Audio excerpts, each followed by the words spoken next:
Hello and welcome to the Before You Bet Racing preview for racing on Saturday, September 19th. Group 1 action in both Melbourne and Sydney this weekend. We're at Royal Randwick and Caulfield. I'm your host, Tim Geers, joined as always by Trent Crebbin, and we're brought to you by PlayUp.com.au. Trent, how's things over in your end? Yeah, we're looking to bounce back a little bit. I think I've been in the wilderness for the last week or two. Had a few kind of tough watches, a couple of sick beats. I think we're looking to bounce back here with Group 1 racing in Melbourne and Sydney for the first time this spring. I think if that's not a good time to get back into some form, I don't know what is. I think we've got Group 1 racing every single weekend for about the next 3 months straight. So it's going to be a busy period, a really exciting period. Can't wait to hopefully find some winners. We'll be taking you through our best bets at both Randwick and Caulfield in this video. Just be a short one with our best bet and best value each. And then we're going to have a separate video taking you through both Group 1s this weekend. We've got the George Main Stakes in Sydney at Randwick, and we've got the Group 1 Sir Rupert Clarke Stakes at Caulfield. So keep an eye out. We'll try and put it at the end of this video, a link to our other video, which we'll be doing a deep dive into this weekend's Group 1s. But for this video, we'll just focus on our best bets of the weekend. Trent, we'll start with you over in Melbourne at Caulfield. The track looks to be rated a good 4 at the moment. We've got the rail in the 3 metre position. A little bit of rain, a drop or two of rain the next couple of days. How do you see the track playing over there? Yeah, it should still be a good 4. There's not too much rain predicted, although we thought last week there was up to 40 mils predicted and none of it hit, which threw everyone off. So who knows with Melbourne weather? I think it should be fine. There is a strong headwind predicted at some point. So whether we see that could be a bit of an effect. Hopefully to find cover would be more ideal if the wind does come, but otherwise should play quite fairly. Over in Sydney at Randwick, it's a similar scenario, actually. We've got a drop or two of rain the next couple of days. Drainage at Randwick probably isn't as good as what it might be at Caulfield. So we might just need to monitor track conditions there, but the rail is in the true position.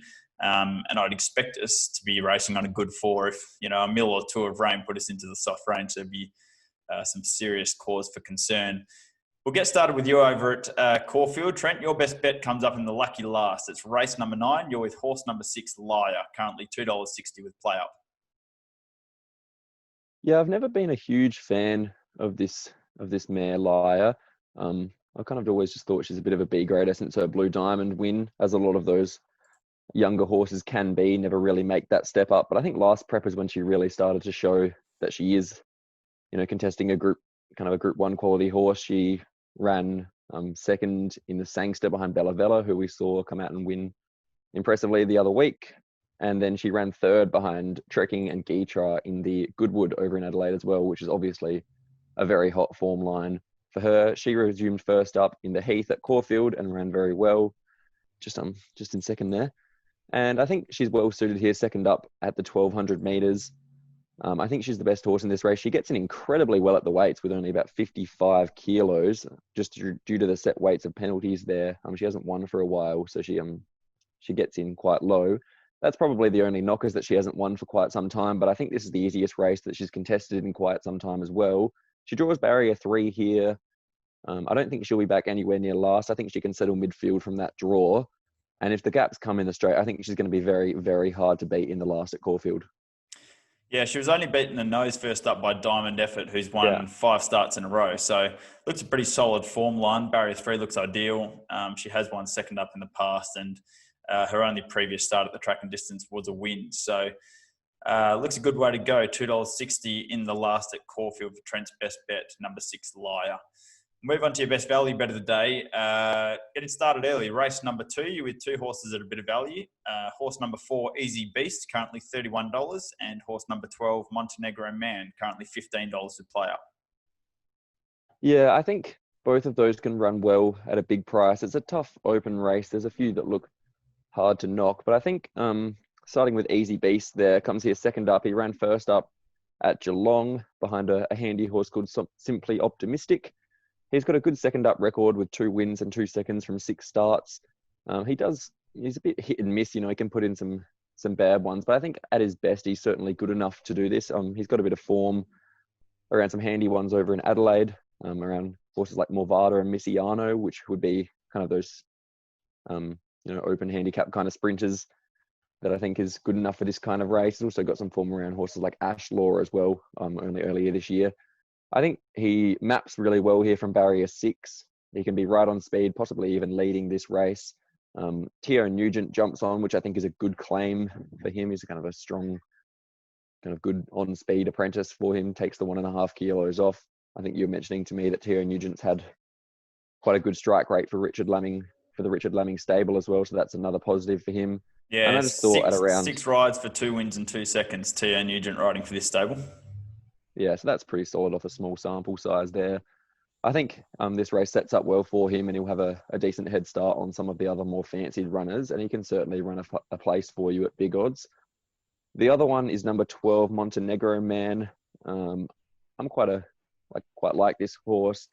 I think he's good, much better on good ground here. And the key for him here is that he draws a barrier for once. I tipped him last start, which was about 7 or so weeks ago. He's had a small let up at the Valley, and he drew barrier 11 and just got back to last. I think he probably should have won that race if he'd drawn a little bit better. He just had to come wide and circle the field, only missed by just under a length there, carrying 60 kilos against a couple of handy horses. Proper Rogue has been very consistent and was in that race and was going to be in here as well, but was scratched. He draws barrier 2 here, so he shouldn't be as far back. I've seen what he does draw inside. He can settle a little bit handier. Michael Rod for M. Kavanagh is a kind of an OG combination there. They generally go very well together.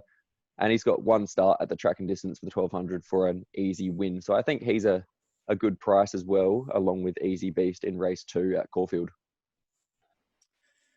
Very good. We'll move on quickly to Randwick. And I've got a bit of the same race, same number going on here with my best bet and best value. We'll get started with my best of the day, and it is race number 5. And I'm going with horse number 5, PROBABEEL. Of course, she's the New Zealand mare. She ran an absolute blinder first up in the Show County Quality. Of course, she flashed late behind Roe Heron. She was beaten about a head on that occasion. That was in a completely unsuitable race. First up 1,200 metres on soft ground. I think the stable even said going into that race that she was no hope at all. So to get as close as she did and to hit the line as well as she did, I think really kind of caught the eye and made it aware that she's in for a really big spring campaign. I think she's much better suited here, back onto firm ground, second up from a spell and up to 1,400 metres.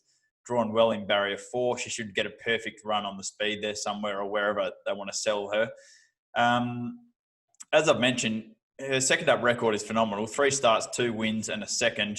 The one occasion she ran second was beaten a nose by Funstar. So everything lines up for her here to run a really good race. And I just think with those statistics and the map and her draw, she looks quite clearly the horse to beat to me. And we're getting $3.30 with PlayUp, which I think is a decent enough price. And I find it very hard to see her getting beat. Trent, I think you shared the same thoughts. Yeah, I think PROBABEEL does look the most likely winner.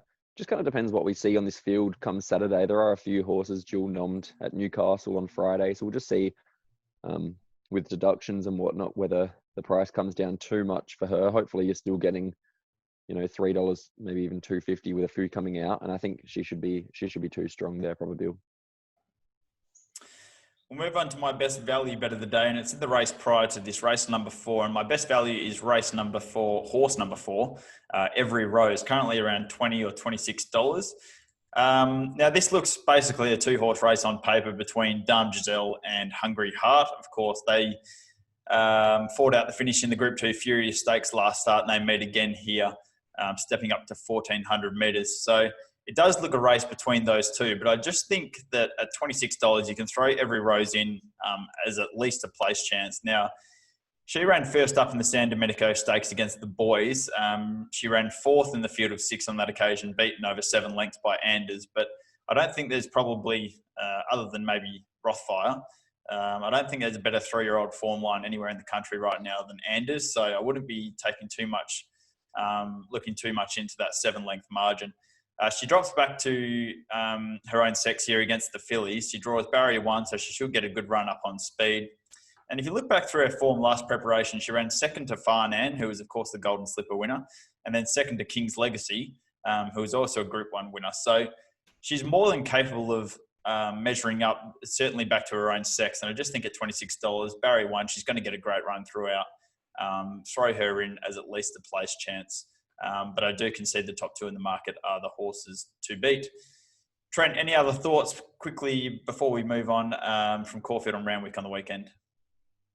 No, that pretty much covers it. I think you've made a good case there. Hungry Heart looks hard to beat, stepping up to 1400, but every rose can certainly outrun her odds there.